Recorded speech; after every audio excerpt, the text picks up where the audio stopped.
Picture this, it's summer 2021 and a certain sickness has been ravaging the world since last spring, and billions around the globe have been stuck inside for over a year. Political tensions and unrest in the United States are higher than ever, and to top it all off, the chip shortage is in full effect, making it harder than ever for gamers to get their hands on the most important and valuable basic human resource.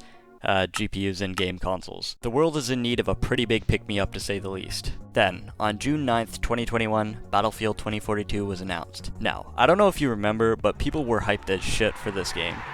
The trailer looked cool as hell, and people thought that this game was going to be the best thing since foot massage the game. Shit, that's not supposed to be in here. I'll cut that out later. Then the open beta went live, and it was clear this game was going to suck so much ass. The game ran terribly.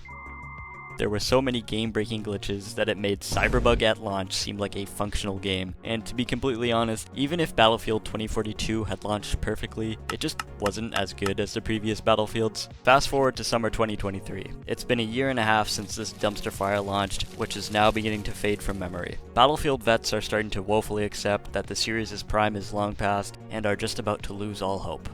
Enter BattleBit Remastered. Out of nowhere, 3 unknown indie devs decided to take matters into their own hands and drop a better Battlefield game than EA had in over a decade. Nope, this isn't Roblox. This unassuming low-poly game is an amazing large-scale FPS that beat a multi-billion-dollar company at their own game. First things first, let me just talk about how amazing the movement and gunplay are in this game. The guns feel weighty, and the time to kill feels just right. Unless the enemy is wearing the annoying ass heavy armor, but let's just ignore that. The movement feels really smooth, and once you get the hang of it, you can sweat your balls off and bounce around the map like a G Fuel loaded up crackhead. This game has classes like every Battlefield game should. Anyway, these 6 classes include the Assault class, which is pretty much the default class. These brave souls often pay the ultimate sacrifice, as they rush in first to the objective, and inevitably die on the front lines. They also have access to a sledgehammer to break shit, and a grappling hook. Okay, maybe it's not that cool, but it's useful. Next is the squad leader, which is basically just the assault class, but you can call in a spawn beacon and ping objectives for the rest of the squad to follow. The support class takes a page from the Warhammer faction, the Imperial Guard's playbook, which is to throw as many bullets as humanly possible at the enemy and hope for the best. With this class, you'll be providing extra ammo to your teammates, as well as Fortnite building heavy walls for cover. If you want to slaughter your enemies and have their cause of death listed as lead poisoning, this heavily armored LMG toting class is the one for you. Next up is the Recon class, which is your sniper. Now, as fun as jumping around and quick scoping in COD is, this is definitely not that. This class is for those who enjoy sitting at the back of the map, laying prone, and using formulas in order to calculate for wind resistance and bullet drop to headshot snipe an enemy from 2,000 meters away. The medic is without a doubt the best and strongest class in the game right now. They are both the backbone of the team, and using this class is the best way to earn XP in the game. The medic can revive teammates twice as fast as usual. Thank you, sir.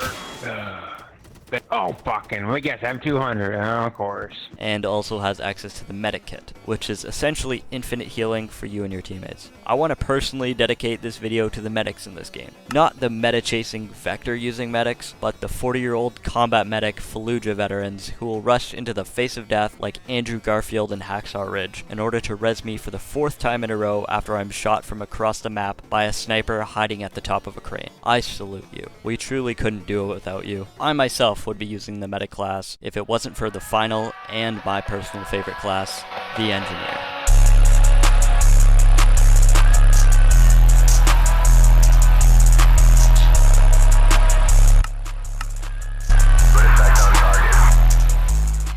I think that got my point across, so I'll move on. If you're not sold yet, I need to mention that this game has proximity chat.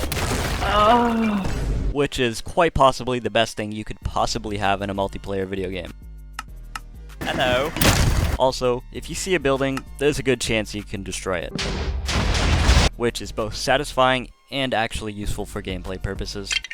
And to top it all off, in a world where you need to sell a kidney in order to afford the hardware to have a mediocre experience playing new games, this block game can run on literally anything. Look at the specs required to run this game. Now, if you're not a computer nerd like me and you have no clue what the hell any of this means, don't worry, I'll simplify it for you. If you can run Steam, you can run this. And arguably the best thing about this game is that there is absolutely no microtransactions. That's right, no battle passes, skin shops, or extra currencies here. You just need to pay an entry fee of of $15 USD, and you can play a Battlefield clone better than Battlefield. Honestly, the only negative thing that I have to say about this game at all is just that I wish it was on console, as it's currently a PC exclusive with no plans to be ported over to console. But my absolute favorite thing about BattleBit is that there's just something for everybody here. Whether you're looking for the experience that the old Battlefield games used to bring, or if you're just looking for some dumb video game fun and funny interactions with other players, or even if you're just looking for a fun FPS to grind and be the best at, you should probably get this game. Or not, I don't really care. But anyways, as always,